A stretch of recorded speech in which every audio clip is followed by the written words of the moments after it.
네, 매주 수요일에 함께하고 있습니다. 건강 클릭 시간인데요. 네. 보통 이제 나이가 중년 이후에 돼서 어깨 통증이 많이 생기고 어깨 질환 그러면 오십견을 생각하기 쉬운데요. 이 오십견은 정확한 병명이 아니라고 하죠. 네, 오십견이 아니고 네. 동결견이라고 하는데요. 예. 그렇다 보니까 제대로 치료를 받지 못해서 이게 고질병으로 가는 경우가 참 많이 있다고 합니다. 네. 오늘 그래서 이 내용을 살펴보도록 하겠습니다. 원장님 안녕하세요. 안녕하세요. 네, 어서 오세요. 정형외과 전문의 우리 그 변재용 원장과 함께하고 되는데요. 동결견이 이제 우리가 알고 있는 오십견 이 질환이 맞습니까? 원래 동결견이라는 병 자체는 따로 이제 있는 병인데 흔하게 이제 오십견이라고 우리가 알려져 있는데 사실 동결견의 의미하고 오십견의 의미는 서로 다른 의미거든요. 네.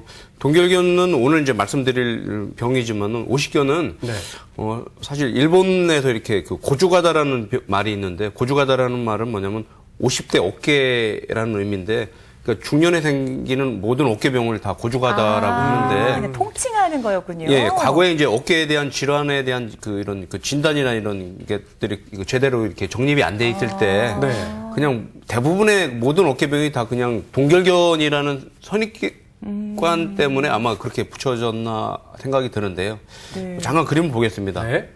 오늘 말씀드릴 동결견은 어깨를 싸고 있는 막이 염증이 생기고 그게 오래되면은 이 막들이 굳게 되거든요. 그럼 네. 이제 관절 공간이 좁아지게 되면서 막들이 이렇게 염증이 생겨서 두꺼워지는데 사실 이렇게 관절을 싸고 있는 막은 두껍지는 않습니다.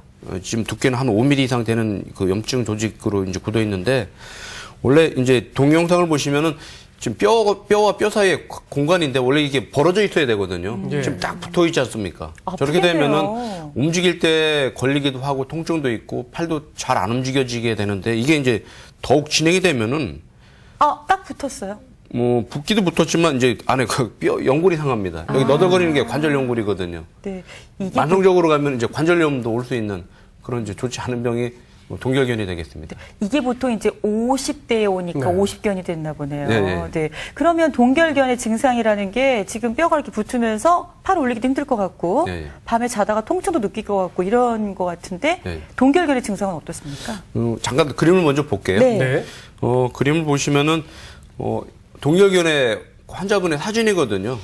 보시면 팔도 반대편에 비해서 이렇게 안 돌아가고 위로도 못 올리고 뒤로 이제 돌아가지 않기 때문에 여자분들 같은 경우에는 브래지어 하는 것도 힘들다고 하고 뭐 이제 남자분들 같은 경우에 이제 화장실 가서 뒤처리하기도 힘든데 마지막 사진은 손이 안 올라가시는군요. 뒤로 이제 이게 뒤로 이게 안 젖혀져서 안 올라가는 왼손이. 거죠. 근데 이런 증상이 갑자기 나타나는 게 아니고 이렇게 서서히 나타나거든요.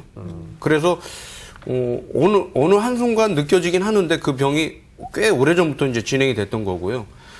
이런 팔이 이제 굳고 통증이 심한데 그 통증의 정도가 심해서 네. 밤에 자기가 좀 힘들다는 분들도 있고 팔을 조금만 움직여도 그 통증이 심해서 일상생활에 아주 얼마나 제한이 힘드실까요? 많은 네. 그런 병이 되겠습니다. 네. 근데 중년 이후에 이런 증상이 나타나도 뭐 병원을 안 가시고 찜질을 하거나 운동으로 치료하시는 분들도 많거든요. 정확히 진단을 내리려면 어떻게 해야 할까요? 가장 큰 이유 중에 하나가 제대로 진단을 못 받는 이유 중에 하나가 일반 민간요법 있지 않습니까? 누가 뭐 이게 팔이 안 들어가고 아파서 어떻게 했더니 낫다라 하면서 병원 안 오는 게 이제 진단을 못 하는 이유 중에 하나인데 예. 사실 진단이 어렵지는 않습니다. 첫째, 앞서 보여드린 사진 같이 몇 가지 검사만 이렇게 해보면 굳어있다 안 굳어있다 알 수 있거든요. 그거 이외에도 요즘에는 이제 초음파 같은 정밀적인 검사 방법이 있기 때문에 염증이 있나 없나 굳었나 그런 걸 확인할 수가 있고요. 예. 잠깐 그림을 보겠습니다. 요즘에는 이제 상태가 심한 분들은 MRA라는 검사를 해서 하는데, 이쪽에 좌측에 보여있는, 그림이 정상인의 MRA 사진이거든요. 네. 보시면은 이 하얀 부위가 저희가 이제 조영제를 넣고 MRA를 찍게 되면은 어깨에 공간이 이렇게 여유가 있는데, 굉장히 깔끔하네요. 동결견이 있는 분들은 이렇게 약을 넣고 찍어도 아예 공간이 없거든요. 그러니까 굳어있는 정도를 정확하게 또 진단이 가능합니다. 그래서 진단하는 건 이렇게 어렵지 않은데, 아무래도 이제 오십견이라는 선입견, 뭐 이제 혼자 치료할 수 있다는 뭐 그런 이제 요법 같은 걸 하면서 진단도 안 되고 치료도 잘 안 되는 것 같아요. 예. 동결견 이제 진단 이후에 치료가 어렵나요, 혹시? 치료는 어떻게 해야 됩니까? 초기에 치료 시작한다면 어렵지는 않습니다. 근데 이제 네. 오래 가면은 문제가 될 수 있는데, 주 증상이 통증하고 관절을 제대로 못 움직이는 굳어 있는 거잖아요. 그래서 통증 치료하고 굳어 있는 관절을 풀어주는 운동 치료를 동시에 같이 하면 이제 치료를 좀 극대화시킬 수가 있는데 통증 치료 같은 경우에는 보통 이제 초음파를 이용해서 주사 치료를 요즘에 많이 하고요. 체충격파를 이용해서도 이제 통증 치료를 하는데 관절 운동 굳어 있는 걸 이렇게 푸는 치료는 보통 이제 본인이 직접 할 수도 있고 아니면 기계적인 도움이나 아니면 물리치료사들의 도움을 받아서 할 수가 있습니다. 그래도 이게 통증이라도 좀 없었으면 잠이라도 편하게 주무실 텐데 이런 생각 하실 거예요.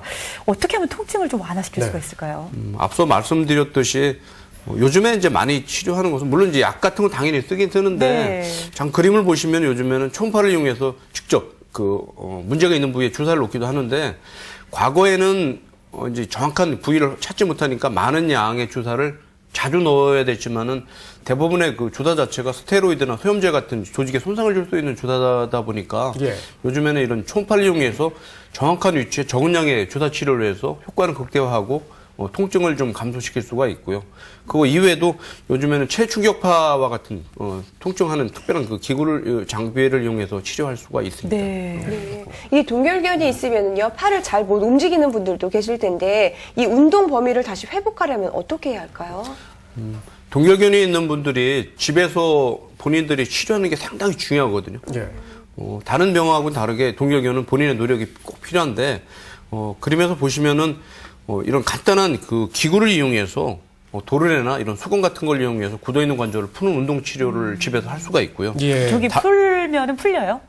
초기에는 되는데 이제 문제는 꽤 이제 시간이 지난 다음에 진단을 받거나 이제 염증이 심한 분들은 내가 아파서 이렇게 팔을 올리기가 이게 쉽지 않지 않습니까? 그런 경우에는 그림에서 보는 바와 같이 이런 CPM이라는 기구를 이용해서 굳어있는 관절을 풀 수도 있고요. 요즘에는 물리치료사들이 이런 도수치료를 이용해서 굳어있는 근육을 풀어주고 염증을 감소시키고 해서 자극을 해서 이렇게 좀 근육을 좀 풀어줄 수가 있습니다. 예를 들어서 설명해 주시면 좋을 것 같은데요. 예가 있습니까? 잠깐 한번 그림 보겠습니다. 같은 분의 사진인데 좌측은 치료하기 전이고요. 우측에는 치료하고 나서의 사진인데 이분은 이제 주사나 이제 충격파, 도수치료, 이런 그 운동치료와 같은 비서적인 치료를 해서 치료한 분인데 눈으로 봐도 많이 좋아진 것을 볼 수가 있죠. 물론 똑같이 되지는 않았지만은 치료하기 전하고 치료하고 나서를 보면은 많은 그 회복이 있는 것을 보실 수가 있습니다. 진짜 어깨 아픈 거 당해보지 않은 사람 모른다 할 정도로 정말 아프다고 하시는데 저희가 화면으로요 좀 궁금한 내용을 환자분의 이야기를 좀 담아왔거든요. 화면 통해서 보시겠습니다. 제가 어깨가 아파서 병원에 왔더니 오십견이라고 하더라고요. 진단 받고 나서 집에서 운동이라도 열심히 하면 좀 나아질까 싶어서 운동을 열심히 했거든요. 그런데 이렇게 열심히 어깨 운동 해주면 나을 수 있을까요? 운동이 효과가 있긴 한데요. 많은 분들이 제대로 안 된 운동을 많이 하거든요. 예를 들어서 이렇게 바퀴 돌리기 운동 같은 거.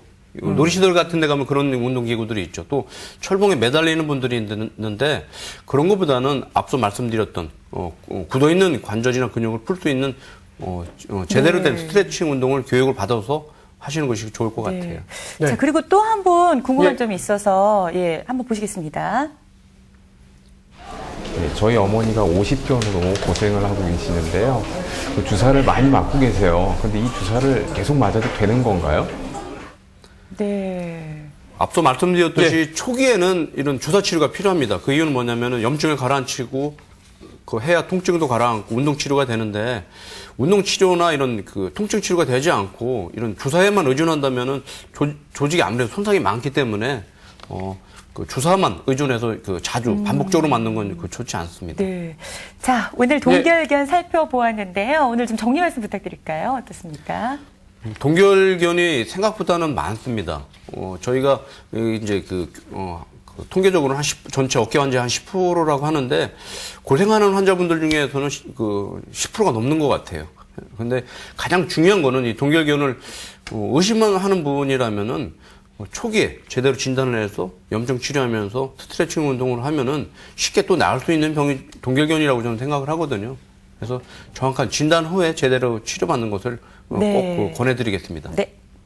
자, 고맙습니다. 자, 오늘 동결견에 대해서 살펴봤습니다. 정형외과 전문의 변재영 원장과 함께했습니다. 감사드립니다. 고맙습니다. 네.